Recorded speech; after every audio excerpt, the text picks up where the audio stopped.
Aloha and mahalo for joining me. I'm coming to you today because of a need that I've seen in my community, and it's a need for elastic to make face masks.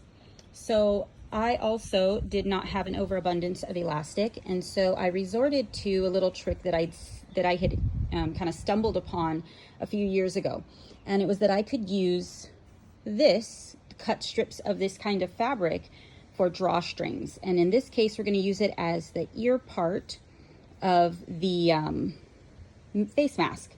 So right here is what it looks like finished up, and I have two different ones. These black are a little more stretchy, they are thinner.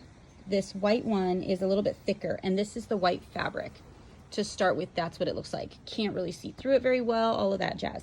This one, on the other hand, super easy to see through, very, very thin, which also means it's very hard to cut. So the way that I've decided to cut it was to lay this piece of fabric over it so that there's kind of as neat and straight of an edge as I can. And then I cut along this edge, and using a piece of fabric as my cutting guide is easy if I'm using scissors. Granted, if you're using a rolling cutter or something, you can use whatever hard thing you want to. But if you don't have that, piece of fabric does just fine.